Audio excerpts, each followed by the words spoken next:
Aladdin Stanley thermos. Stanley, the tough, all-steel thermos bottle that's completely dependable and built to take a pounding year after year. Get the tough one, because a thermos bottle means more to you than a picnic. It's some kind of tough thermos bottle. We got some ballistic materials testing to do today. There says 93. That is the year of manufacture. And this thing's been around, it's been on job sites, it's done its thing, it's held together, but what it doesn't do now, it doesn't hold a vacuum. So you put hot water in there and you might as well just put it in a regular cup. It's really lost its ability to chooch. But when I reached out to customer service, they honored their warranty. They've got a new one coming out. And then they gave me some directions on disposing of it, which I thought were okay, but they were a little bit hippie-like.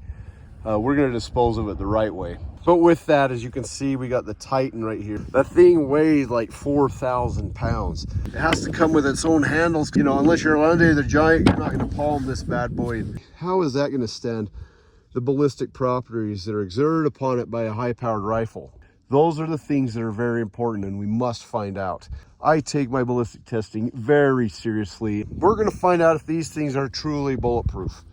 And I got a feeling that they is. Second time I used that Titan, it ended up leaking out of the cap. They sent me out a replacement. Both these companies honor their warranty, and I think that deserves a shout out. 30-30 Red Rocket, the 160 grain FTX bullets. Now those are gonna get loaded up into the Winchester 30-30. I really wanna see how these 180 grainers work on that mana bottle.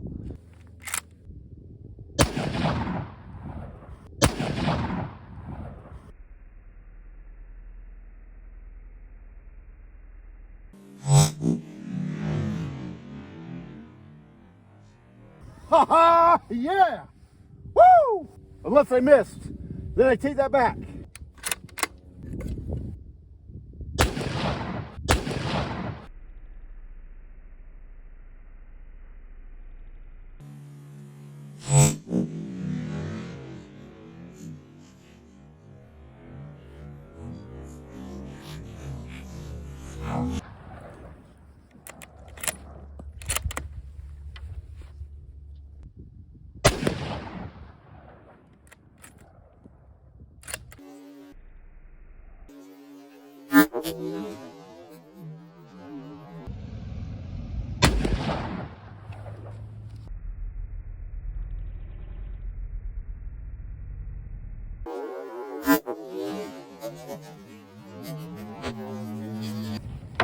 Man, that felt good, and man, that was fun.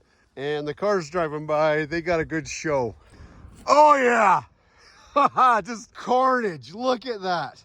I'm only at 56 yards, so this shooting low, I'm gonna just guess that had to be the sticker that's on the mana bottle. I'm making an assumption because that sticker is still on my Stanley bottle. So the mechanical offset of the sights and the barrel, that seems about right. So I'm gonna guess this is the first shot. There used to be a clay pigeon right there. What the heck happened to that thing? Oh man, look at that. Last weekend I was supposed to do this with my dad and we were unable to, partially because it was raining and the other partially, I forgot to bring the targets, but we brought other targets. We had a good time, but it was raining, we got rained out. You know, I just could have been here with him because it just would have been that much cooler and so much more fun. But also, he's a stinking good shot, all right? And I would have loved to see his face hitting this thing and watching that thing just obliterate. And the base of this thing is rounded out, and that's on the second layer. That first shot kind of blew everything apart, blew all the plastic bits and pieces. And then we hit it again. I tried to shoot it just a wee little bit lower, so that the water was in here would still get some splash, and it worked. So you can see on the inside of that thing how it just tore that stainless steel apart on the inside. That is just so cool. Now, one thing we don't see on this that I think you'd see on like a Yeti or some of the higher end ones is you'd see like a copper plating. I believe the copper helps with the infrared blocking, and it just split the bottom right apart. Now look at this, at 50 yards, open sights, dead nut center on that. I couldn't ask for more. I love it. See, you got the black coming out there. This is not from the dirt, but it looks like there's like a black insulation in this thing. I wonder what that might be. That is wicked.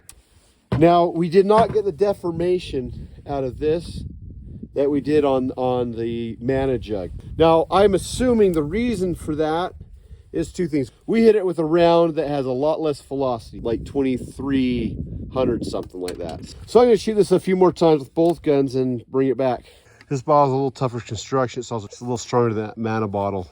At 100 yards, open sights, that hole that's down at that bottom left side, then it tipped over and I was trying to hit that little thing. It looked like I was hitting just a little bit low and a little bit to the left. I wonder if this is charcoal. Now all those other dents you see, that's from the bullets hitting the rock and then it fragmenting and sending shrapnel all over this thing. Check this out. I'm gonna guess that's like a charcoal powder they put in here to help with insulation.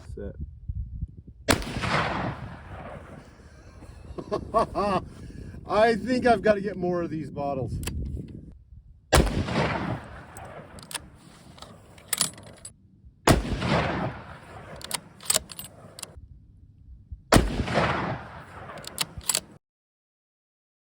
I can tell you the exterior metal on this is way more skookum than the metal that was on that Mana. From the 30-30 to the 30-06. You can see a noticeable difference of displacement on the exit. Crap. Holy crap, sheepdog. Mom's gonna kill me. You are covered